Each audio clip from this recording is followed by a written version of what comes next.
Okay, we're going to do the Torah reading for Korach, which is found in Numbers, Book of Numbers, chapter 16.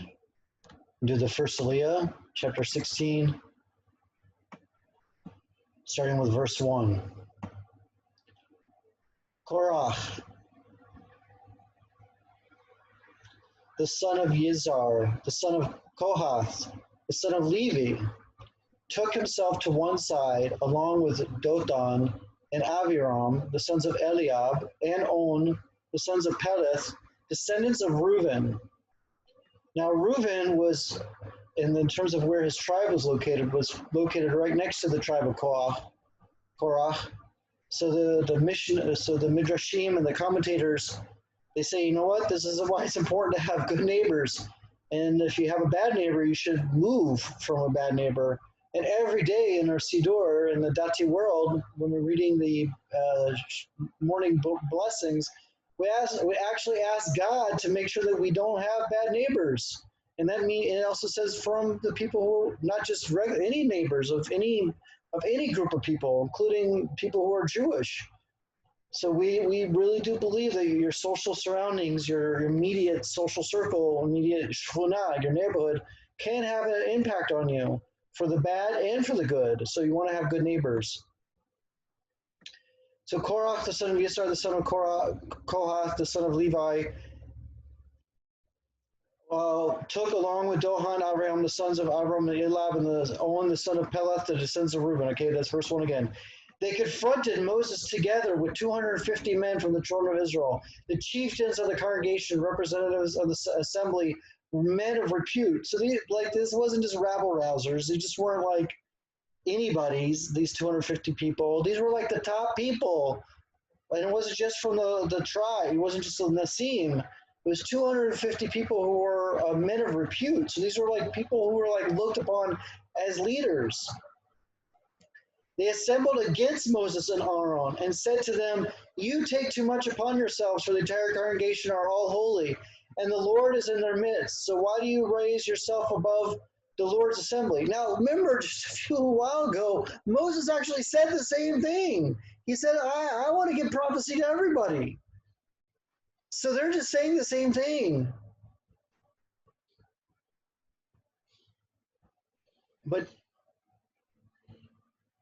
And God had said to Moses, no, I'm gonna extend the prophecy to a few people, to 70 elders. And now that Yitro had set up at Har Sinai, right after Har Sinai, we know that Yitro, Moses' father-in-law, had come along and set up a bureaucracy. So Moses really wasn't, so this whole argument that Korach has said, that you're taking too much upon yourself to Moses, had already been answered.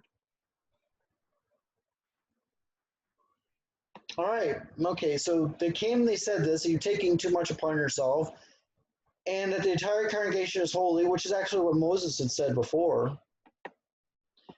In verse 4, Moses heard it and he fell on his face. Alapanim. Alapanav, on his face. So we don't hear Moses saying, shh, you're nasty. We don't hear Moses saying fake news.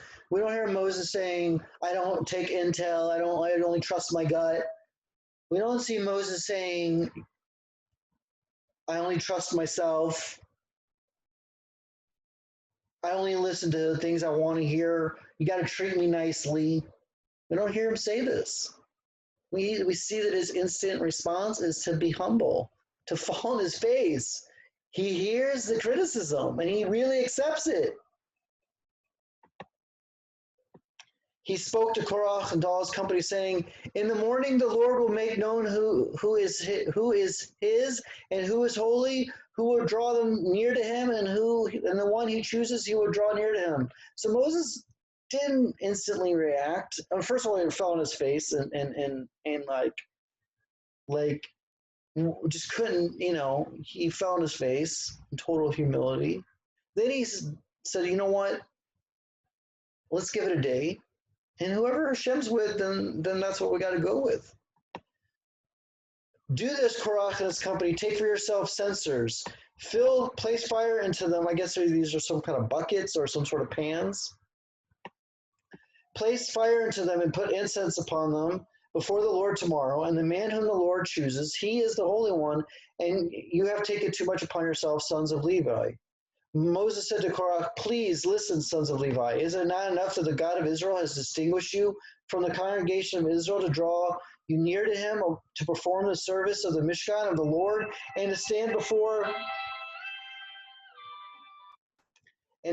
before the congregation to minister to them? So again, like Moses is saying, hey, you got selected. And matter of fact, the Levites got in place of the Bechorot, in place of the firstborn. I mean, I'm adding that, but that really did happen in previous verses. Doesn't say it here. Okay. He drew you near, and all your brothers, the sons of Levi, with you, and now you seek the kahuna as well.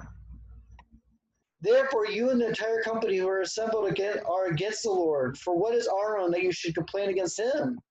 What's your complaint against Aaron? He's like your immediate relative. I mean, I'm your immediate relative, and Aaron's your immediate relative. And God selected Aaron to be the Kohen Gadol. What is this? Moses sent to call Dothan and Abiram, the sons of Eliab, but they said, we will not go up. Is it not enough that you brought us out of a land flowing with milk and honey to kill us in the desert, that you should also exercise authority over us? So wait, now they're saying these guys, Dothan and Abiram, are saying about Egypt that it was a land of flowing of milk and honey, when that's actually the Torah's description of Eretz Israel.